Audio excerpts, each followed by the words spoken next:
السلام عليكم ورحمة الله وبركاته. الحمد لله نحمده ونستعينه ونستغفره ونعوذ بالله من شرور أنفسنا ومن سيئات أعمالنا.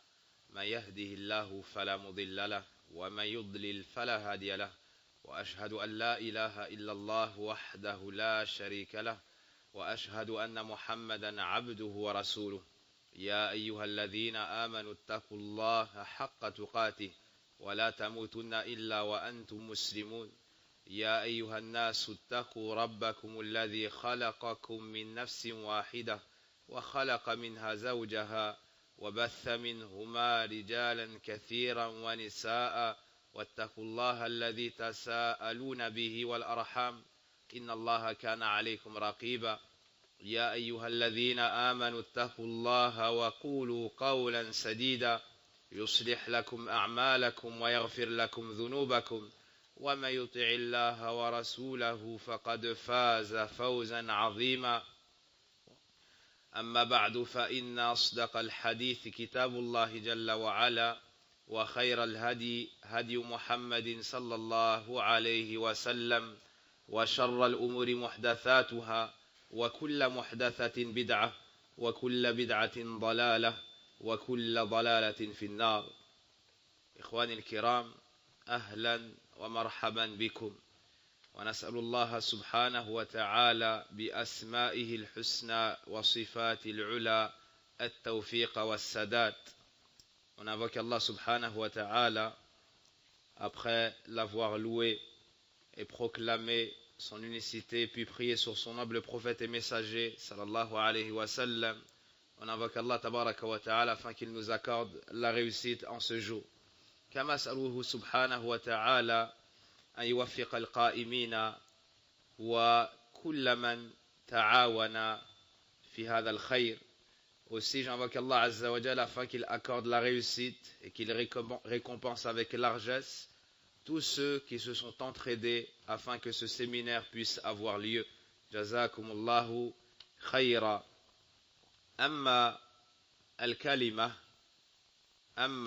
الكلمة فموضوعها كيف نستفيد من هذه الدورة العلمية، وما هي آداب مجالس الذكر، وما فضله. فإذا علم العبد فضل العلم ومكانة أهله، وعلم كيف يتأدب مع مجالس الذكر، استفاد استفادة عظيمة وخرج من مجلسه بوافر الأجر. En effet, il nous faut savoir quels sont les mérites de la science et quels sont les comportements à adopter dans les assises de science. Cela pour profiter au maximum et tirer le plus de leçons de ces assises. Celui qui a connaissance de ces nobles comportements et les applique sortira de l'assise bi'idhnillahi azza wa jal avec la plus grande récompense, avec la meilleure des réformes. يقول الله سبحانه وتعالى في كتاب الكريم: شهد الله أنه لا إله إلا هو والملائكة وأولي العلم قائما بالقسط لا إله إلا هو العزيز الحكيم. شهد الله أنه لا إله إلا هو والملائكة وأولو العلم قائما بالقسط لا إله إلا هو العزيز الحكيم. Allah subhanahu wa ta'ala nous dit dans son noble livre, selon la traduction des sens de ce verset, Allah témoigne qu'il n'y a point de divinité digne d'être adorée si ce n'est lui, ainsi que les anges, c'est-à-dire les anges attestent également de l'unicité d'Allah Azza wa Jal dans le culte. Les gens doués de science, c'est-à-dire les savants, et à leur tête il y a les prophètes et les messagers, puis il y a les compagnons et ceux qui les ont suivis avec excellence parmi les gens de science. La ilaha illa huwa al-azizul hakim. Dans ce verset, Allah subhanahu wa ta'ala nous montre le grand mérite des gens de science, entre autres. Cela car on y mentionne le plus grand des témoignages et les meilleurs des témoins après Allah subhanahu wa ta'ala. Quant à la meilleure parole et le meilleur témoignage, c'est al-shahada, la ilaha illallah, qui signifie nulle divinité n'est réellement digne d'être adorée si ce n'est Allah. Allah subhanahu wa ta'ala, le maître des mondes, le Seigneur subhanahu wa ta'ala, atteste de cela dans son livre. Puis, il fait témoigner les anges de cela. Et il met à côté des anges les savants. Il met à côté des anges les savants. Ibn al-Qayyim rahimahullah ta'ala a dit que dans ce verset, de plusieurs points de vue, il y a la mention du mérite des savants. Il y a la mention du mérite des savants. On les a mis pour le plus grand témoignage, après qu'Allah Azza wa Jal ait mentionné ce témoignage, à côté des anges. Ainsi, on a uni entre les meilleures créatures des cieux et les meilleures créatures de la terre. Dans les cieux, ce sont les anges, et sur la terre, ce sont les savants, et à leur tête, bien évidemment, les prophètes et les messagers. On y voit donc ici de manière claire et explicite la valeur et le mérite des gens de science. Et lorsqu'on dit les gens de science, ce sont les savants du Coran, de la Sunna, ce sont les savants de Ahli Sunnati wal Jama'a, en commençant par le prophète alayhi salatu wassalam, puis les compagnons, puis at-tabi'un, puis atba'u at-tabi'in, et ceux qui les ont suivis avec excellence, jusqu'à nos savants contemporains, rahmatullahi alayhim ajma'in. Dans un autre passage du Coran, Allah subhanahu wa ta'ala nous dit: Amman huwa qanitun ana al-layli sajidan wa qa'ima yahdharu al-akhirata wa yarju rahmata rabbih qul hal yastawi alladhina ya'lamuna walladhina la ya'lamun innama yatadhakkaru ulul albab. Allah subhanahu wa ta'ala, dans ce passage du Coran, nous parle de l'état de personnes qui se lèvent la nuit, l'adorent, le cœur rempli d'espoir en sa récompense, rempli de crainte devant sa menace et son châtiment. Cette connaissance a donné lieu à un état du cœur. Cette connaissance a donné lieu à des actions alors qu'ils ne sont vus de personne. Ils se lèvent la nuit. Ils adorent Allah Azza wa Jal dans la nuit. Quelle est la cause de cet état du cœur? Quelle est la cause de ce comportement? Allah nous dit: Qul hal yastawi alladhina ya'lamun. Dis, sont-ils égaux ceux qui savent, walladhina la ya'lamun, et ceux qui ne savent pas? Est-ce que celui qui a la science, qui connaît Allah et son messager sallallahu alayhi wa sallam, qui connaît le Coran et la Sunna, est-ce qu'il est l'égal de celui qui ignore cela? Allah nous dit: Qul, ô messager d'Allah, demande-leur, sont-ils égaux ceux qui savent, ceux qui ne savent pas? Cette question n'a pas pour but d'attendre la réponse. Cette question, son but, c'est la négation. C'est ce qu'on appelle un istifham inkari. C'est une question qui est posée dont le sens réel est la négation. C'est-à-dire, ne sont pas égaux ceux qui savent et ceux qui ne savent pas.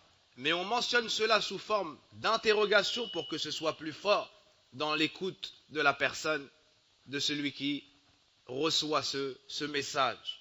Ainsi, ceux qui savent ne sont pas les égaux de ceux qui ne savent pas. Ils ne sont pas égaux chez Allah tabaraka wa ta'ala.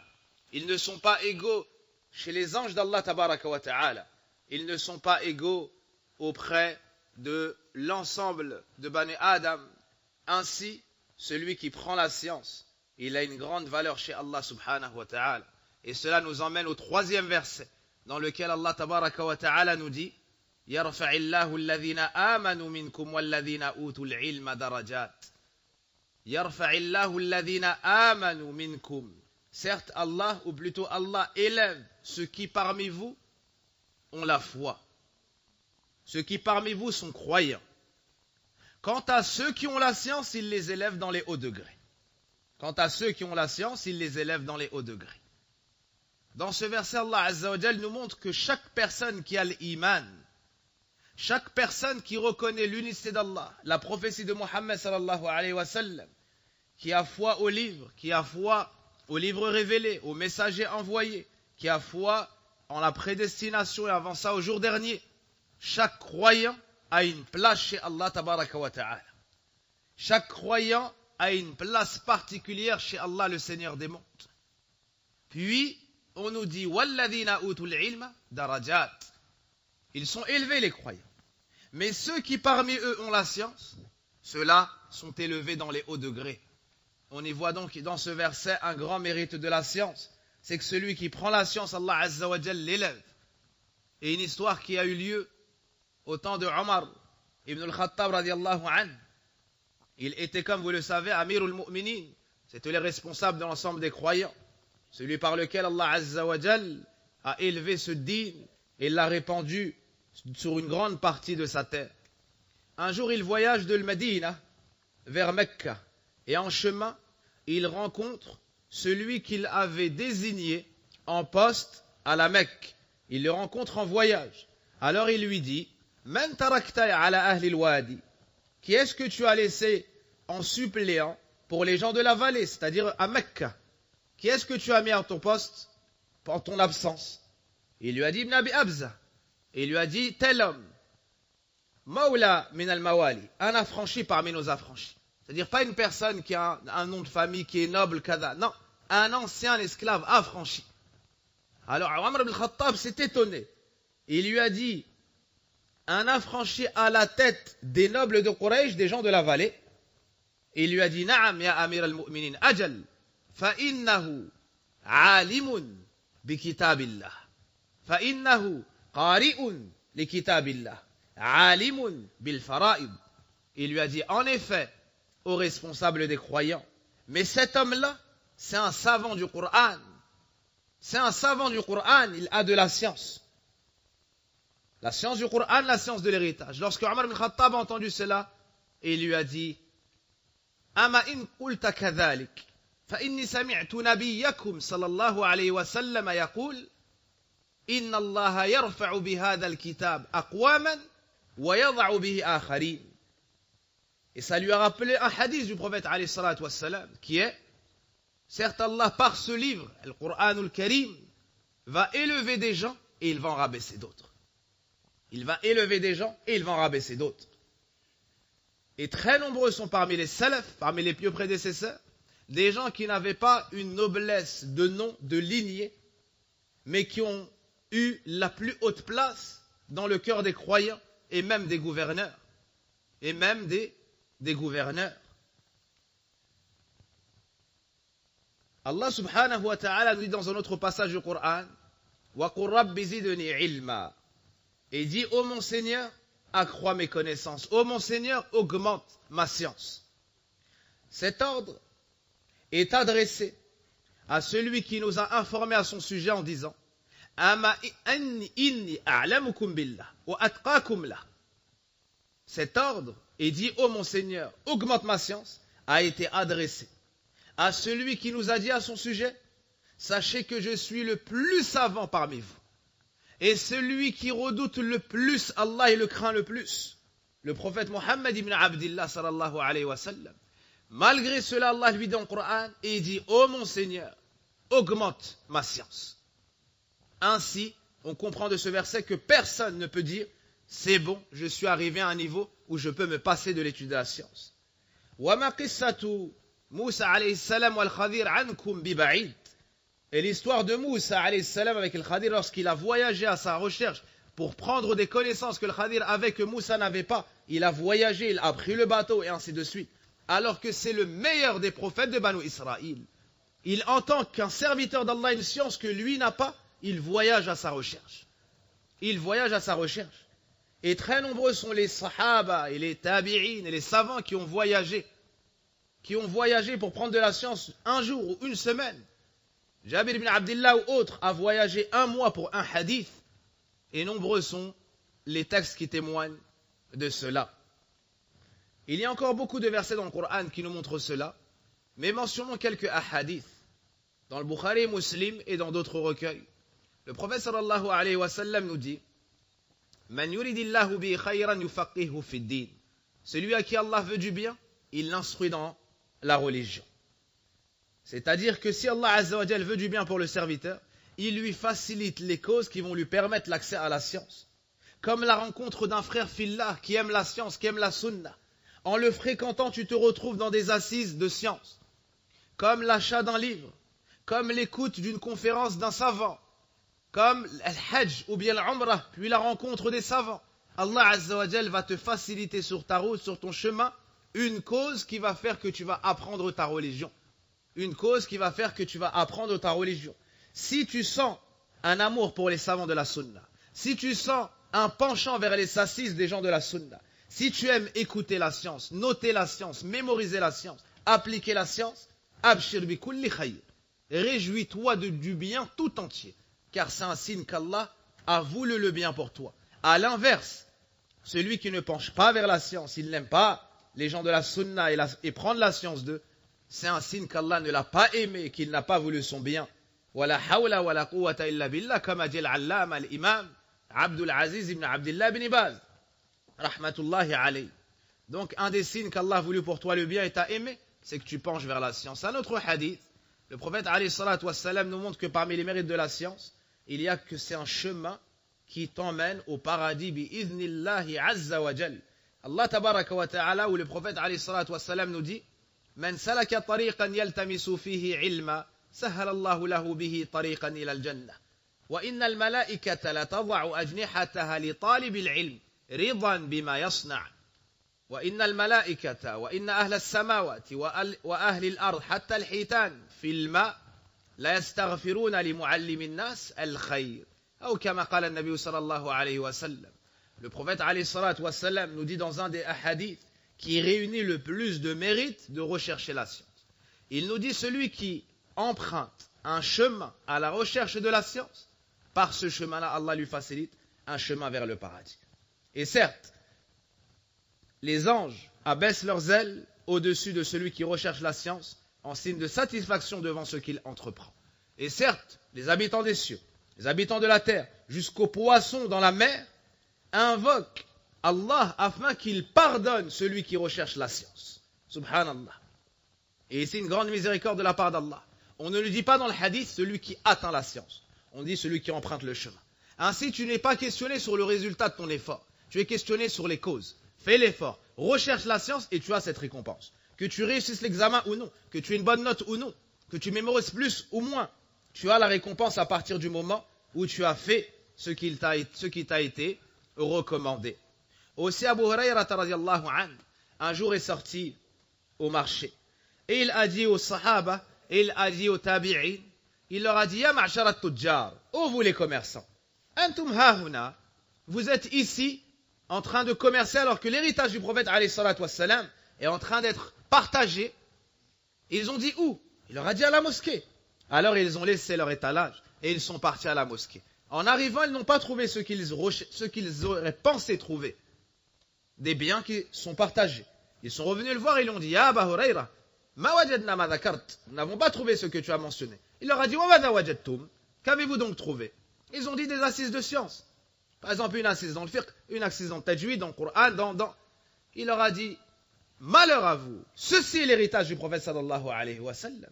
En effet, le prophète alayhi salatu wa sallam nous dit, Nahnu ma'ashir al-anbiya la nurath ma taraknahu sadaqa. Le prophète alayhi salatu wa sallam nous dit, nous les prophètes, on n'hérite pas de nous. Ce qu'on laisse, c'est une aumône. Dans l'autre hadith, il nous dit, wal ulama warathatul anbiya. وإن الأنبياء لم يورثوا دينارا ولا درهما وإنما ورثوا العلم فمن أخذه أخذ بحظ وافر. Et certes, les savants sont les héritiers des prophètes. Allahu Akbar. Et certes, les savants sont les héritiers des prophètes. Et certes, les prophètes ne lèguent ni pièces d'or ni pièces d'argent, mais ils ont légué la science. Celui donc qui l'apprend aura certes pris une énorme part. Voici le Faisal. Voici la scission, voici le clivage et la grande différence entre les gens doués de raison, qui connaissent la valeur des choses, et ceux qui n'ont pas la science. Le prophète alayhi salatu wassalam a appelé l'énorme part la science. Et ceux qui auraient voulu être comme Qarun dans le Coran ont mentionné que la dunya, c'est ça la grande part. Le prophète nous dit la grande part, c'est la science.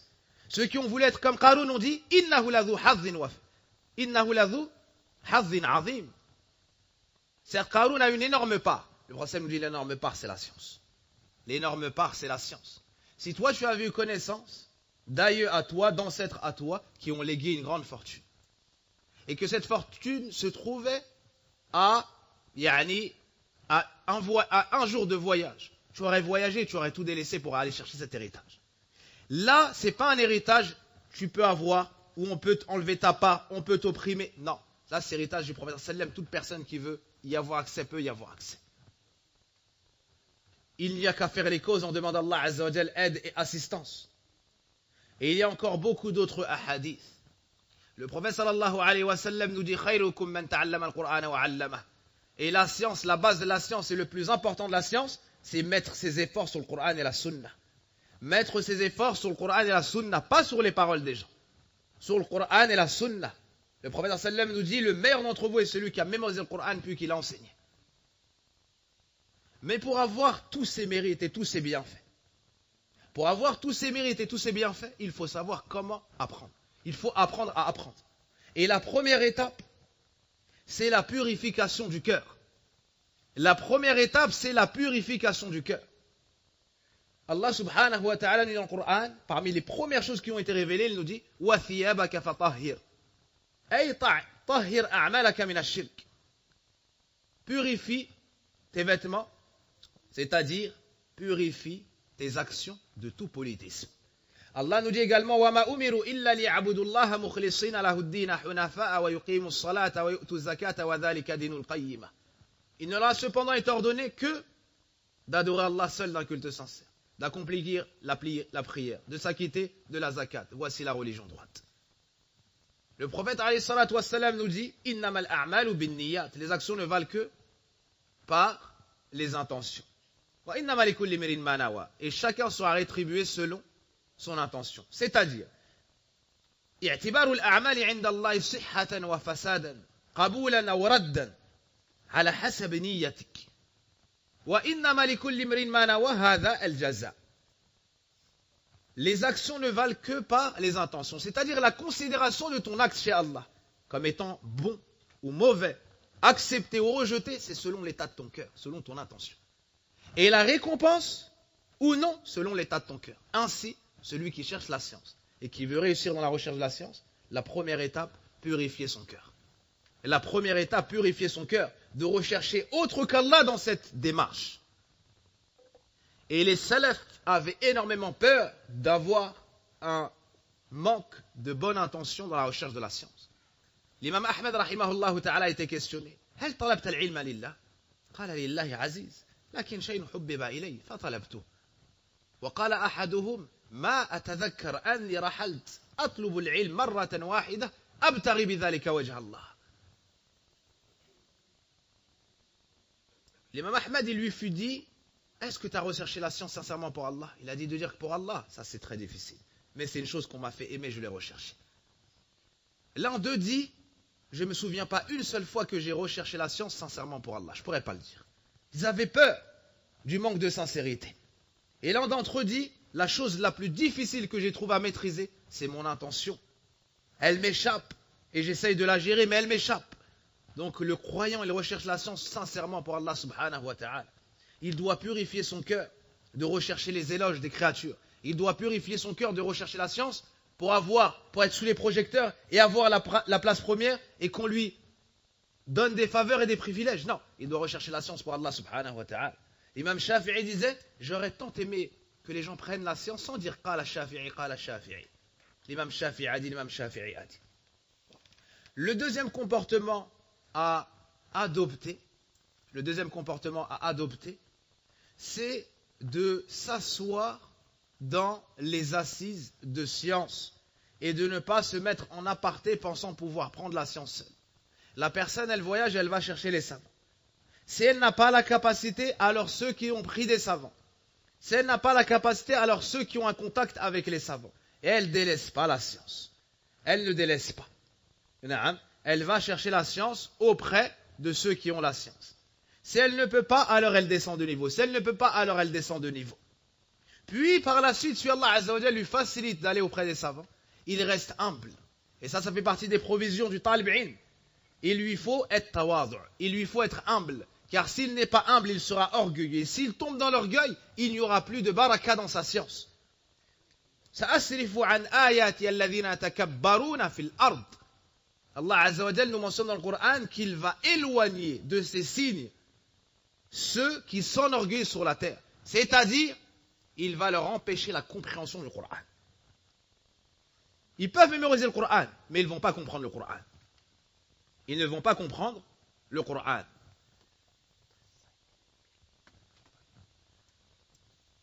Et le prophète alayhi salatu wassalam nous dit que les orgueilleux seront ressuscités yawm al-qiyamah comme des petites fourmis. Et les gens marcheront dessus. C'est-à-dire ils ont voulu s'enorgueillir et se mettre au-dessus des gens. Allah Azza wa Jal va les rétribuer par le contraire de ce qu'ils recherchaient dans ce bas monde. Ils vont être humiliés, rabaissés. En plus d'être tels des fourmis, en plus d'être tout petits, plus petits que les autres, on va marcher sur eux. Pourquoi? Ils ont voulu s'élever. La science ne doit ajouter sur nous que humilité. Tu dois respecter ceux qui t'ont précédé dans la science, à commencer par les ulama, puis leurs élèves, puis les prêcheurs, puis tes parents, et ainsi de suite. Tu ne dois pas être à l'image de celui qui a appris at-tawhid, la langue arabe, la lecture du Coran auprès de personnes. Puis quand il étudie un mois, il se voit le plus savant du pays. Puis il dit, ah tel savant, son cours, il n'est pas trop profitable, je peux faire meilleur que lui. Et d'autres paroles semblables. Non. Tawadha' lillah, man tawadha' lillahi rafa'ahu Allah. Sois humble chez Allah. Celui qui est humble pour Allah, Allah l'élève. Quant à celui qui s'enorgueille, quant à celui qui fait preuve d'orgueil, Allah subhanahu wa ta'ala l'humilie. Quelle que soit la mémorisation qu'il a, quelle que soit l'intelligence qu'il a, s'il n'espère pas d'Allah subhanahu wa ta'ala l'aide et l'assistance, il va perdre. Parmi les comportements qu'il faut avoir pour rechercher la science, as-sabr wal-istibar, il faut l'endurance, car la science c'est vaste, la science c'est lourd. Et elle ne se prend pas d'un coup, mais petit à petit, donc il faut des jours, il faut des mois, il faut des années. Ils ont demandé à l'imam Ahmed, jusqu'à quand tu vas rechercher la science? Il a dit, vous me verrez avec ma plume et mon encrier jusqu'à ma tombe.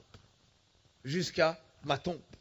Et un homme, lui est venu des gens et lui ont dit, vois-tu cet enfant? Il a, par exemple, 3 ans. Quand est-ce qu'il doit commencer à étudier? Il lui a dit, c'est trop tard. Il est en retard. Il lui a dit, c'est un enfant. Il lui a dit, t'es en retard. Subhanallah. Hakada. Dès qu'il commence, dès qu'il peut commencer à prononcer des mots, tu commences à lui dire Allah. Tu commences à lui dire La ilaha illallah. Et ainsi de suite, il apprend petit à petit. Et tu verras qu'avant l'âge de la puberté, il va connaître bien plus que ce que nous avons appris, nous, à notre âge, après avoir dépassé la trentaine. Allah subhanahu wa ta'ala nous montre la grande valeur des endurants. Il nous montre qu'il est avec eux et qu'il leur accorde une récompense sans compter. Wallahu ma'as sabirin. Certes, Allah est avec les endurants. Innama yaffas sabiruna ajrahum bighayri hisab. Certes, Allah va récompenser, rétribuer les endurants d'une récompense sans compter. Ibn Athim nous dit la mention, il n'a pas fait mention de la récompense. Ça prouve qu'elle est immense et on ne peut la dénombrer, la quantifier. Parmi les provisions, il faut al-ijtihad. Il faut faire des efforts. Yahya ibn Abi Kathir nous dit, comme l'a mentionné Imam Muslim dans son recueil, Sahih Muslim, La yustata'u al-ilm bi rahati al-jism. Personne n'aura accès à la science avec le repos du corps. Si tu veux le repos, tu ne pourras pas avoir accès à la science. Pour avoir la science, il faut que tu sortes de chez toi tôt. Il faut que tu viennes dans les assises de science. Il faut que tu réussisses à t'asseoir par terre. Tu vas avoir mal au dos au début. Il faut que tu achètes. Il faut que tu notes. Il faut que tu patientes sur la sévérité de l'enseignant. Il faut que tu patientes sur la pluie, sur la chaleur, sur la fatigue. Il te faut être endurant. Il te faut être endurant. Par contre, si tu viens un jour et t'abandonnes, tu ne prendras pas la science. Tu viens une année et t'abandonnes, tu ne prendras pas la science. La science est sur des années. La science est sur des années.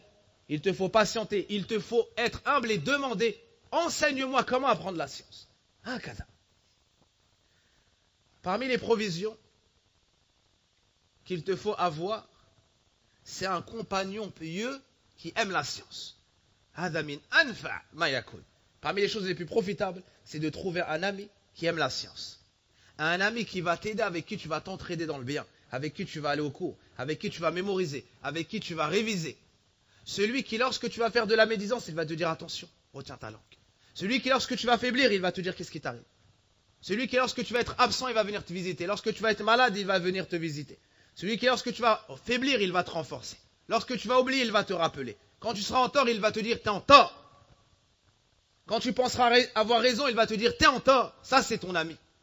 Celui-ci, lorsque tu le trouves, tu t'accroches à lui. Et tu ne le... Tu restes avec lui. Tu ne l'abandonnes pas. et tu t'entraides avec lui dans le bien. وَتَعَاوَنُوا عَلَى الْبِرِّ وَالتَّقْوَى وَلَا تَعَاوَنُوا عَلَى الْإِثْمِ وَالْعُدْوَانِ. Et entraidez-vous dans le bien et la piété, ne vous entraidez pas dans le mal et la transgression. Parmi les provisions du talib ilm, husnul khuluq, il lui faut le bon comportement. Quand il vient dans l'assise, il sait comment s'asseoir. Il a un bon comportement envers Allah Azza wa Jal, c'est l'ikhlas. Il a un bon comportement envers la sunna du Prophète sallam, il la considère plus haute que tout. Il a un bon comportement envers ses camarades, il ne vient pas s'asseoir entre deux sans la permission. Quand il rentre, il s'assied à la fin du majlis. Quand il rentre avant, il se met devant. Il apprend ce adab-là. Il a un adab aussi avec ses fournitures scolaires, son stylo, son cahier. Quand il vient en cours, il ne vient pas les mains vides. Quand il vient en cours, il vient avec de quoi noter. Tu ne peux pas aller à la chasse sans les outils. Et tu ne peux pas chasser la bête et ensuite tu la laisses comme ça. Non. La science, c'est pareil. Et la science, il te faut de quoi la noter. La science, il te faut le cahier, il te faut le stylo. Il te faut les fournitures scolaires. Et l'imam Ahmed, après avoir été imam, ahl sunnah, certains ont dit imam ou dunya, il est encore avec ses fournitures scolaires. Ils lui ont dit, t'es comme un enfant. Il leur a dit, vous allez me voir comme ça jusqu'à ma tombe. Et c'était l'imam Ahmed, rahimahullah ta'ala. Naam. Et pour finir, la meilleure des provisions, ceci n'est que un plan que je vous donne afin que vous puissiez parfaire vos connaissances et vos recherches par la suite. Pour conclure, la meilleure des provisions qu'on se recommande à tous, c'est la plus grande provision mentionnée dans le Coran. وَتَزَوَّدُوا فَإِنَّ خَيْرَ الزَّادِ التَّقْوَى وَاتَّقُونِي يَا أُولِي الْأَلْبَابِ. Et promenez vos provisions. Et certes, la meilleure des provisions, c'est la piété. Et craignez-moi donc, ô vous, les doués d'intelligence. وَلَقَدْ وَصَّيْنَا الَّذِينَ أُوتُوا الْكِتَابَ مِنْ قَبْلِكُمْ وَإِيَّاكُمْ أَنِ اتَّقُوا اللَّهَ اتَّقُوا اللَّهَ حَيْثُ مَا كُنْتُمْ. Et la meilleure des provisions pour rechercher la science, c'est la piété. Celui qui recherche la science, il doit avoir une bonne intention. Il cherche la science pour ôter son ignorance. Il cherche la science pour la mettre en pratique, pour se corriger, se réformer. Il cherche la science pour la propager. Enfin, il cherche la science pour que l'islam perdure et soit propagé encore et toujours. Celui qui a la piété, Allah Azza wa Jal va lui frayer un chemin vers la science et il va lui faciliter. Et Ibn al-Qayyim rahimahullah ta'ala nous dit, on n'a pas facilité à une personne le bien de ce bas monde et de l'au-delà, comme on lui a facilité dû à son bon comportement. Et ça ne lui a pas été empêché, comme ça lui a été empêché, à cause de son mauvais comportement. À cause de son mauvais comportement. Donc celui qui cherche la science doit être l'exemple dans le bon comportement. Pas que ici, lorsqu'il se fait beau devant ses frères, non. Mais aussi quand il rentre chez lui avec ses parents, quand il rentre chez lui avec son épouse, quand il rentre chez lui avec ses enfants, quand il rentre chez lui avec ses voisins, avec tout le monde, il a un bon comportement. هذا والله أعلم وصل اللهم وبارك على نبينا محمد وعلى آله وصحبه أجمعين سبحانك اللهم وبحمدك أشهد أن لا إله إلا أنت أستغفرك وأتوب إليك